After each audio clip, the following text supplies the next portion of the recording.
E aqui em São Paulo, a empresa de prestação de serviços é condenada a pagar indenização por danos morais a empregado transgênero por não autorizá-lo a usar nome social nos sistemas corporativos. A empresa, que ainda pode recorrer, deverá reparar o dano pagando o valor de 7 vezes a remuneração do trabalhador.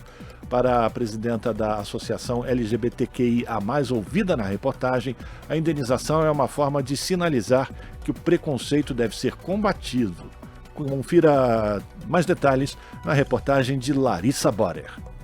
Em junho de 2019, o Supremo Tribunal Federal decidiu equiparar os crimes com motivação LGBTfóbica aos crimes raciais, aplicando as mesmas penas. E em 2018, o Supremo Tribunal Federal também decidiu que transexuais e transgêneros têm o direito de alterar o nome no registro civil sem a obrigação da realização de cirurgia de mudança de sexo.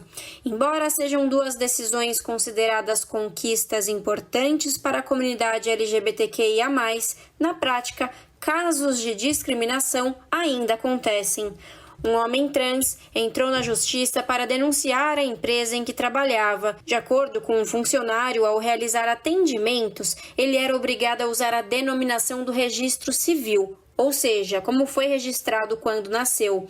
O nome civil constava no crachá pessoal e no aplicativo que utilizava para fazer ligações.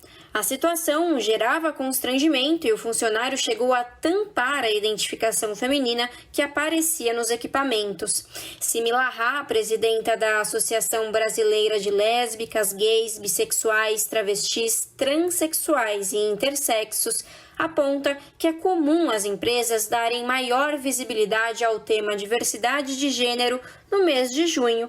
Porém, nos outros meses, essa ação publicitária acaba não existindo. Acontece que muitas empresas só promovem ações de diversidade do mês de julho, né?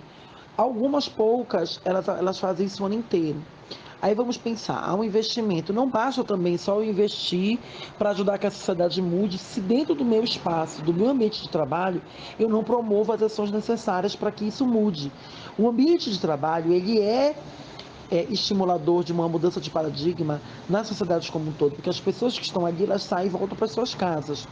Então não basta ter ação para fora para dizer que é legal, você precisa ter ações para dentro.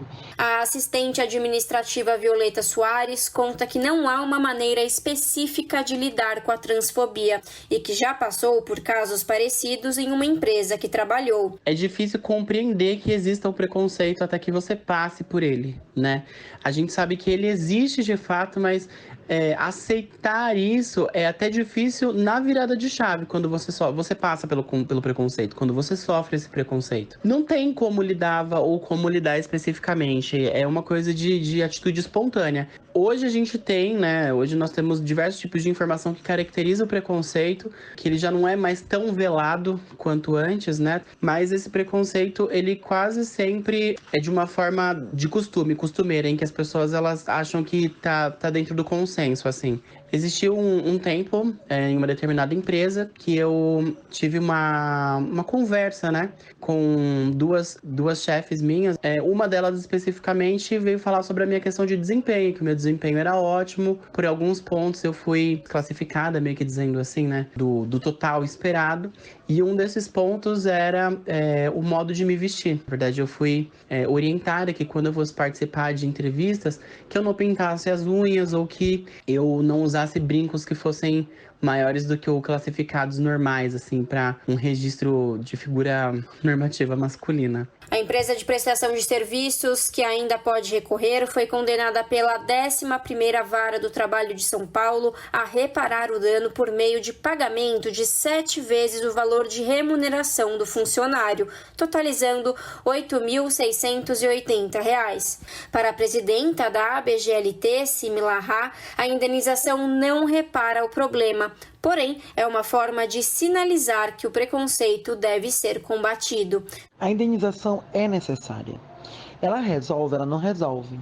Mas se pararmos para pensar, esse sentimento de impunidade, quando alguém comete né, LGBT, que é a masfobia ou homofobia ou transfobia, como queiram dizer, esse sentimento de impunidade, quando a gente não pune, quando nada acontece, isso faz com que as agressões e as violações continuem acontecendo com muita tranquilidade. Quando a gente tem uma sinalização, mesmo que esse recurso não seja altíssimo, né, ele sinaliza para a sociedade de que aquilo tem que ser combatido e gera um start nas empresas para que elas não tenham mais que promover esse tipo de situação no espaço, no ambiente de trabalho. Larissa Borer, Rádio Brasil Atual e TVT. Estamos apresentando Jornal Brasil Atual. As notícias que os outros não dão.